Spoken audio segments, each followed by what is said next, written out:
Сәлем достар, менің есімім Мэри, жасым 16-да. Айтыңыздаршы, сіздер зомби туралы фильмді көргенді ұнатасыздар ма? Мен мысалы олардан қатты қорқам. Қалай ойлайсыздар? Осындай жағдай шынайы өмірде болуы мүмкін бе?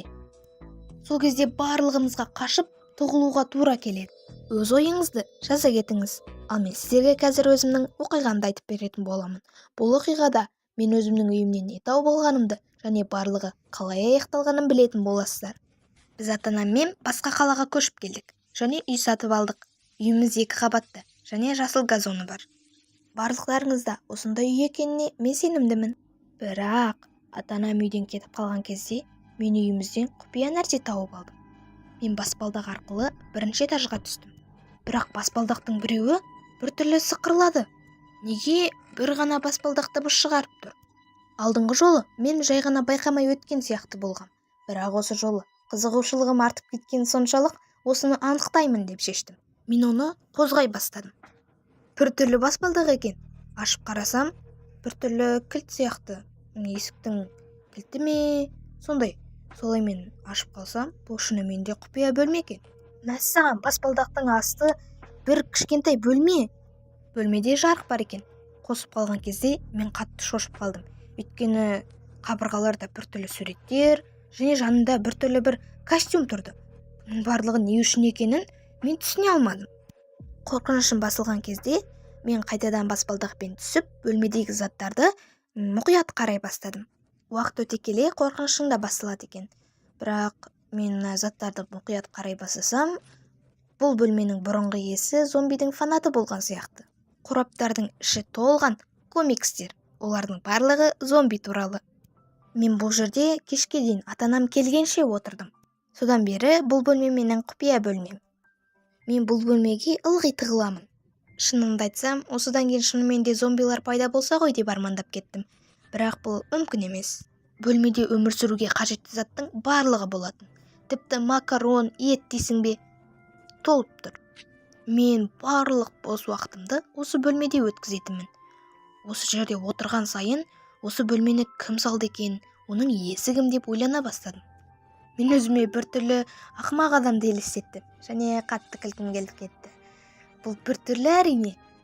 Бірақ менің ойымша осы бөлменің иесі сондай адам сияқты. Бірақ бәрібір де бұл маған қызық болды. Солай мен оны іздей бастадым. Ата-анамнан үйдің бұрынғы иелері туралы сұрадым. Ол кісілердің ұлы болған екен. Ол менімен жасты және есімі Теодор екен. Бұл оның бөлмесі екенін мен бірден түсіндім. Мен олардың қазіргі уақыттағы үйінің адресін тауып алдым. Олар біздің қалада тұратын, бірақ басқа жерінде. Мен олардың үйін бірден тауып алдым. Олардың үйі дәл біздікі сияқты болатын. Мен ауладан сары шашты бір жігітті байқап қалдым. Ол кітап оқып отыр екен. Мен оған қолымды көтеріп, оның Теодор емес екенін сұрадым. Және ол қатты таңғалды да маған қарай келді. Ол өзінің Теодор екенін айтып, маған кім екенін сұрады. Ол өте ақылды бала екен. Ол мені елестеткен ақымақ фанатқа мүлдем ұқсамады. Мен оған өзімді таныстырдым және қазіргі үйімнің бұрынғы иелерімен танысқым келетінін түсіндірдім. Ол маған қарап күліп және келісті. Ол мені өзінің ата-анасымен таныстырды және ол кісілер өте жақсы кісілер екен. Біз бірге әңгіме айтып, шай іштік. Әңгіме барысында мен құпия бөлме туралы мүлде айтпадым. Осыдан кейін біз дос сияқты араласып кеттік. Тіпті дос болып кеттік десе де болады. Ол өте мейірімді және ақылды болатын. Онымен әңгімелесу өте қызық және екеуміздің ортақ әңгімелеріміз өте көп болды.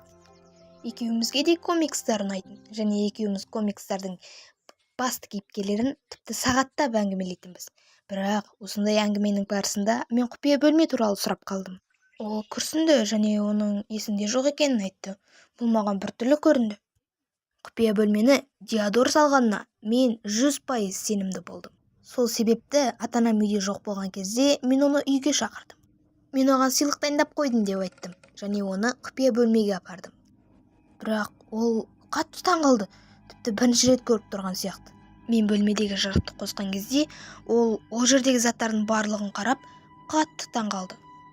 Мен қатты таңғалып қалдым және ол неге ештеңені есіне түсіре алмай тұр деген нәрсе менің тіпті ойымнан шықпай қойды. Мүмкін бұл бөлмені салған ол емес шығар. бірақ ол ақыры есіне түсірді және комикстарын әлі оқып бітірген жоқ екенін айтты. Содан кейін біз комикстарды бірге оқып отырдық. Қатты қызыққа кіріп кеткеніміз соншалық біз ата-анамның келгенін байқамай да қалыппыз. Әрине, олар бізді таба алмай қалды. Біз тығылдық және қатты күлдік. Содан бері біз барлық бос уақытымызды осы жерде өткіземіз.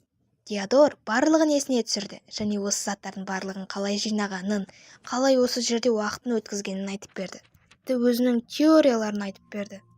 Теодор үйге жақын бір компанияның бір дәрі ойлап тапқанын біліп қойыпты.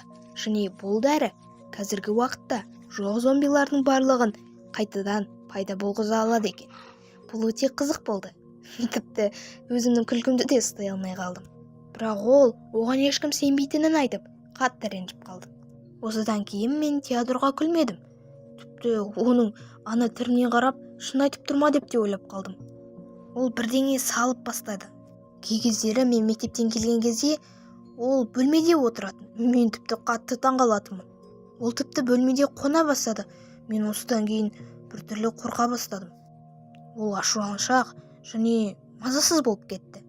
Мен оны енді бөлмеге алып келмеймін деп шештім. Бірақ мен үлгермей қалыппын. Теодор өзі-ақ кетіп қалыпты. Бірақ ол өзімен барлық затты алып кетіпті. Бұл мені қорқыта бастады және мен оны уайымдай бастадым. Бірақ не үшін ол бүкіл затты алып кетті? Мен тіпті жаман нәрсе орын ала ма деп қорықтым. Солай мен оның үйіне жүгіріп бардым. Барсам анасы есікті ашып, оның үйде жоқ екенін айтты. Ол қатты уайымдады және мен оған барлық құпияны айтып бердім. Бөлме туралы, біздің жақын арада не істегенімізді. Осыны естігеннен кейін ол қатты ашуланып кетті. Ол маған тіпті айғайлап жіберді. Содан кейін бір жерге хабарласып, оны сұрай бастады. Не болып жатыр өзі? деп одан сұрап едім. Ол орындыққа отырды да өзінің ұлы туралы қорқынышты әңгімені айтып берді. Олар бұрынғы үйінде тұрған кезде Теодор құпия бөлмені тауып алыпты да, оны өзіне бөлме қылып жасап алыпты. Және сол жерге зомбилар туралы барлық құпияны енгізген. Басында барлығы жақсы болған, бірақ уақыт өте келе ол тіпті қатты қызған соншалық біртүрлі нәрселерді істей бастаған. Ол тіпті қатты ашуланған кезінде бензинді алып Алерпан компаниясына барып өртемек болған. Ол шынымен де компания зомбиларды тірілтеді деп ойлаған. Сол жерде әрине оны полициялар алып кеткен. Тіпті емделу үшін психологиялық ауруханаға жіберген. Ол ауруханада жарты жыл болған екен. Ата-анасы осыдан кейін баласы зомби туралы ештеңе ойламас үшін басқа үйге кетіп қалған. Сөйтсем ол менің кесірімнен барлығын есіне түсірген. Мен не бүлдіргенімді осы сәтте түсіндім. Біз оның анасы екеуміз жол бойы компания туралы айтып келдік. Және біз келген кезде ол әрине сол жерде болды. Және оның түріне қарасам, мен басында елестеткен адамнан аумайды. Шашы үрпиген, көздері ашуға толы. Жынды адам болды. Маған қорқынышты болды. Бірақ сонда да мен оған тоқтатуын сұрап айғайладым. Ол маған ештеңе түсінбейтінімді және олар жақын арада дәрі шығарып, адамдардың барлығын зомбиға айналдыратынын жайлы айғайлап тұрды. Оның анасы да оны тоқтатпақ болды, бірақ ол ешкімді тыңдамады. Барлығы полиция оны келіп алып кеткеннен кейін бірақ тоқтады.